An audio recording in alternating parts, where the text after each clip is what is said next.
Whimsy. And we're going to talk to you about Moderna. Woohoo! Superpower shot. We both got our vaccine, our first shot of our vaccines, and we're both Moderna. Today I wanted to give you a little comparison between somebody who is a low risk of any side effects or adverse effects. White middle-aged male. And someone who has multiple sclerosis but is not taking any DMDs. DMDs, which are disease-modifying drugs, which generally suppress your immune response. That would be me. And female, so that also adds up on that list. I had a hard time. I was trying to find any information I could on people with MS or an autoimmune disease that weren't taking any medications to suppress their immune system and what their experience was with the vaccine. And I couldn't find any information on it. There's plenty of people who do take medications for it. But where my immune system isn't suppressed, I was very concerned with making my immune system have a big response to not catch COVID. So what were your expectations or fears about getting this based on your situation? I was very afraid that because my immune system is compromised but uncompromised, that everything would go crazy inside and I would produce a bunch of antibodies like you're supposed to, and they would start attacking all of the myelin sheathing on my nervous system and possibly create more lesions. And there's a chance that I would have, instead of just pseudo flare, which is basically if you have a fever you get overheated and you have a little mini MS trigger sort of deal, but it goes away and it's temporary. I was afraid I would have a more long-term situation. Lesion and stuff. Yeah, because I don't have anything stopping that response. It does also mean that, in theory, my vaccine should be much better, or my the efficacy of the vaccine should be pretty good with me. So let's see how it worked out. So our normal candidate, our control group, a man who generally men have lower side effects from this. No outstanding health concerns, really. I don't care about anything. I mean, I'm healthy. My symptoms were fairly mild. I had about 3 days worth of symptoms. One of them was flu-like symptoms, and I'd say mild flu-like symptoms with a heavy fatigue element to them. I think the first night I just went to bed early or something because I just didn't want to, just felt off. And for a couple days, aches and fatigue and a little bit of, oh, and I had a weird headache that I've never had before. I call it the bolt headache. From right around here, just above the sinuses or so, or excuse me, above the temple, it felt like someone was slowly pushing a dull metal object through my head. It wasn't extreme pain, just very disconcerting because it was something I'd never felt before. So that might be something that pops up. I've heard it's happened to other people as well. So how did yours go? And that was it, apparently. Mine was a little different, as expected. So I also, the injection went fine. I had no redness even, no swelling, no pain. I didn't even feel the needle go in really. And I was like, cool, that's awesome. And then within a few hours, I got extremely nauseated. I started having just a very hard time settling my tum-tum. And then it just exploded to other digestive issues from there.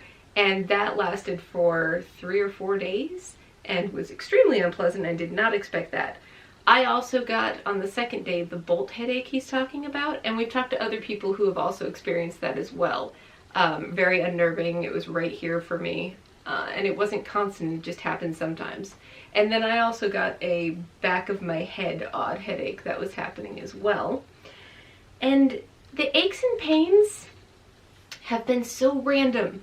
They just like strange places, just like suddenly, ow, my calf hurts, or ow, my arm, just all over the place. I don't know how to tell when or where they're going to happen.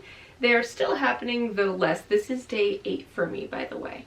Also, I went in already having some pain in my rotator cuff area, which I think got exacerbated from this whole process. I probably should have gotten my shot in my dominant arm instead. But as a result, I have had extreme discomfort, stiffness, pain in my neck on this side, my shoulder joint, and my arm and my shoulder blade. It's just been unpleasant to move, and I think that it was already inflamed, so it just made it worse. Her dancing has been terribly affected by this. She is just not so mobile around the house anymore. So yesterday was the first day I had any redness or swelling at the injection site, and that was day 7. Which seemed odd to me, so I'm going to mention it here. It looks like a mosquito bite, essentially, for me. It's about the same, it's about 1/4 of an inch and puffed up like that. It doesn't itch, but it does hurt. I had extreme fatigue. Those fatigue walls just, I thought I'd be fine, and then all of a sudden I was on the couch just laying there like a zombie. So that was fun. Yeah. And also, as far as MS symptoms, they have been a little bit exacerbated. I've been having muscle twitches, so like my finger will start moving on its own, or my thumb will.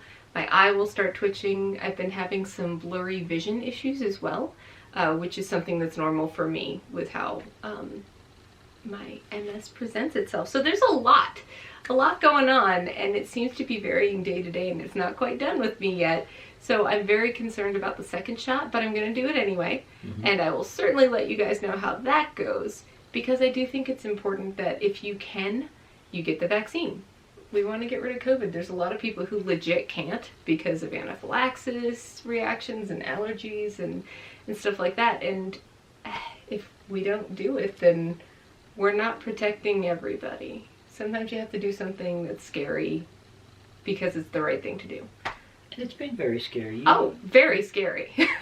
It's really, one of the things that I think helped us out in this process is really researching ahead of time what MS pains she had already had, what pains were associated with the drug, and what pains would typically be associated with an allergic reaction, so that when those random pains came up, you could put them into the right box at least, and know whether it was something that was urgent or something that was unpleasant but didn't signify something that needed a lot of attention. Yeah. Congratulations. And you, sir. You adulted very well. As did you. Yay. So you guys, if you haven't already, please get out there and go adult. Do your thing, get your vaccine if you can.